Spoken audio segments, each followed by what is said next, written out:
The transfer window is officially open, and in this video I'm going to rank players that have been linked with West Ham already. Right now, how am I going to categorise these players? Firstly, it's going to be dependent on their ability. I'm going to rank these players on their ability. However, I'm also going to rank them on what do West Ham have to sacrifice in order to bring them to the club? Do they have to break their wage budget, their wage structure? Do we have to sell any players in maybe a part exchange in order to bring these players into the club? So I'm not just solely judging these players on ability. So the first player we are going to be ranking is going to be Manchester United's Jesse Lingard. Yes, unfortunately, we have been linked with him already this summer. It looks like he's set to leave Manchester United. Now, where am I going to rank him? It's not really hard, is it? It's not a difficult decision. In my opinion, he's going to be a rubbish signing. Firstly, his goal output. Doesn't really score many goals. He scored his first goal of the season against Leicester on the final day. Doesn't assist much, and he hasn't really done much for Manchester United the last couple of seasons. He had that really good spell for England and Manchester United in Europa League maybe 2 seasons ago. However, he has really struggled. And for 100k a week, do we need another player on the books who's earning 100k a week and is far too inconsistent? Therefore, it's a pretty easy decision for me. Lingard's going into rubbish signing. Now, we are moving on to Max Aarons. Almost forgot his name there. Max Aarons. If we was going to sign this guy, it's going to probably cost in the region of 20 to 30 million. Norwich have got a lot of decent young players in their squad that maybe be wanted by teams in the Premier League. Where do I believe? He's a fairly decent player. He is fairly raw. He only played like his first season in the Championship, in his second season in the Premier League. So he's only really had 2 years of professional football. He's very raw. He has got stuff to work on. However, he's very young. He's going to cost around about 20 to 30 million. Therefore, taking it into the finances, the fact that West Ham do need a right back, I'm going to put this into the solid signing. It could easily go into the important signing because of the fact that West Ham have struggled with fullbacks for a numerous amount of years. But I feel like, considering the finances that it would take in order to bring him to West Ham, if we was going to pay the rumoured 30 million that Norwich do want, then he would go into the solid signing bracket for me. Now, Saïd Benrahma, someone that I have spoke about on the channel the last couple of days, someone that I believe he's in the similar mould to Dimitri Payet. However, he is going to cost around about 30 million. So where do I believe he's going to rank? I think if he is available, we should try and sign him at all costs. David Moyes clearly doesn't favour Anderson, doesn't favour Lanzini, so I'm expecting some departures in the final third in the summer. So if we've got the chance and we get the money from sales such as Anderson and Lanzini, as I just said, then Saïd Benrahma would be a fantastic signing, and in order to bring him to the club. Will cost 30 million, but he's got that entertainment value, something that at West Ham we have been lacking since Dimitri Payet has left. So if he's available and Brentford do not get promoted, and I do think this deal does stinge on whether Brentford get promoted. They did lose the first leg 1-0 to Swansea, so hopefully that's positive signs that they do fail to get promoted. Moving on to Ross Barkley. We have been linked with Ross for the last couple of weeks, and it's mainly because Chelsea are interested in Declan Rice, and he's only been linked with a move to West Ham in exchange for Declan Rice, so a part of a player plus money exchange. Now, Ross Barkley is a very good player. He is a very good player. Would he start for West Ham if he ever come to West Ham? Yes. Do I ever see him joining West Ham? No. The only way he joins West Ham is if Chelsea offer 60 million plus Ross Barkley. Therefore, taking everything into account, the fact that the only way we're going to get Ross Barkley, in my opinion, is if he's involved in some kind of swap deal with Declan Rice, I'm going to put him into the rubbish signing. The reason why, again, as I was just saying, his ability is good. He would bring something to West Ham that we do currently lack. However, the only way he's going to join West Ham is if we do get rid of, unfortunately, Declan Rice. And I don't want that to happen. I want to keep Declan Rice. Therefore, Ross Barkley is going into the rubbish signing.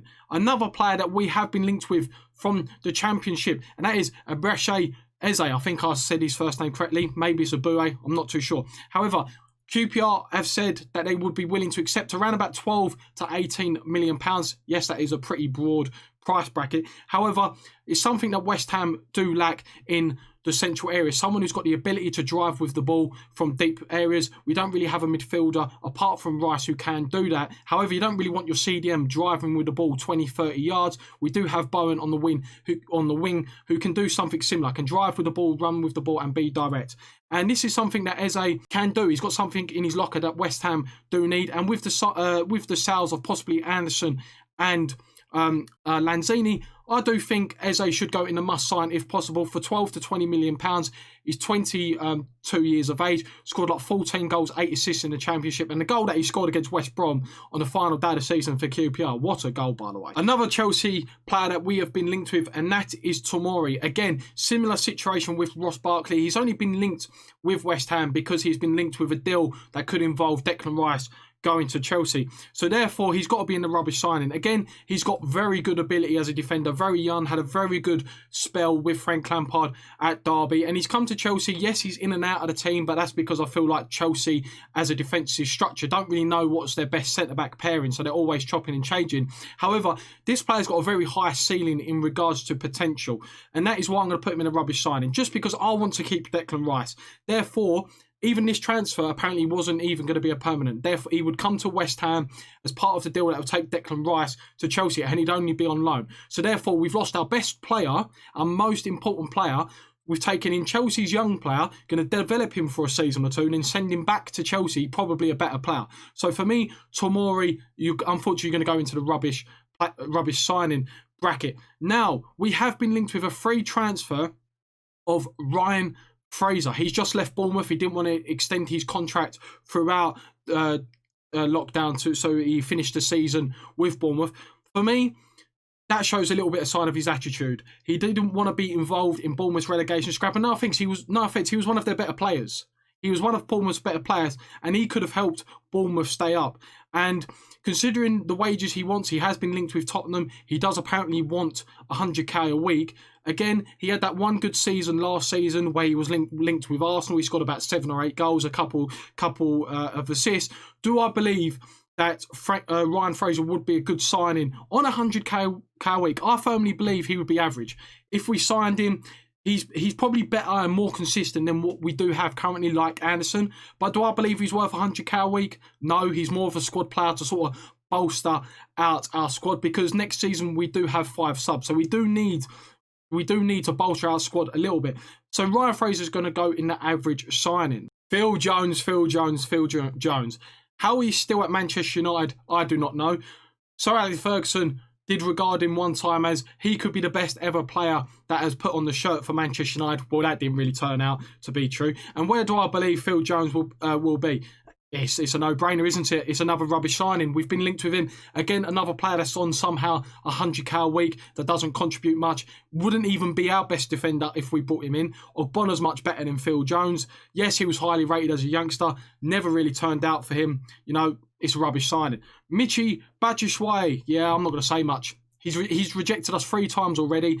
He's been linked with West Ham for the 100th time. Again, involved with a swap deal with Declan Rice. I just don't think he's good enough anyway. I don't think he's better than what we've got. I think Antonio's better than him. I also think Haller's better than him. So, Batshuayi, it's a pretty easy choice. You're going into the rubbish signing. Now, moving on to Callum Wilson. Just been relegated with Bournemouth. And this signing, I think he would be a decent signing for us. However, West Ham fans are sort of divided in the opinion of Callum Wilson, all because of that goal that happened at Bournemouth Stadium, the Vitality Stadium, a couple of years back in the last minute. I think we were winning 3-2. A ball got crossed into the box. He handled the ball into the net. It was given as a goal, and then he made a funny remark going all magic in the post-match interview. So for me, would he be a good signing? Yes, realistically he would. I don't know how much it's going to cost in order to bring him to West Ham. I have seen reports that £10 million could prize him away. He is 28 years old. £10 million, Tottenham have been linked with him. If he was available for £10 million, we've only got Antonio as a sort of a backup striker. At the moment, he's our main striker, but he's the only sort of recognised striker to Haller.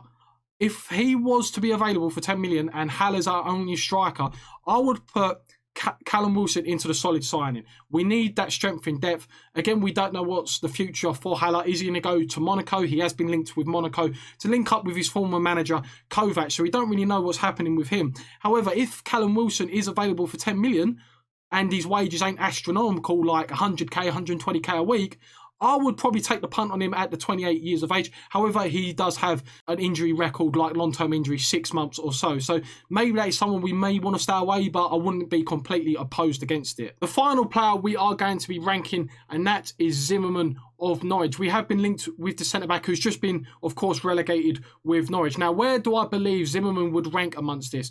Well, I've got to firstly consider the options that West Ham have as centre-back. We've only got Ogbonna, we've only got Issa Diop, and we've only got Balbuena. It is to be said that Moyes does not rate Balbuena, therefore he looks set to leave West Ham in the summer. So if Zimmerman comes in, it's not because he's a first-choice centre-back, far from it. He's going to be a backup centre-back, basically the job that Balbuena is doing. Final 5 minutes, we're trying to hold out a lead, stick a 6'5" or however tall he is, lump at the back to head balls away.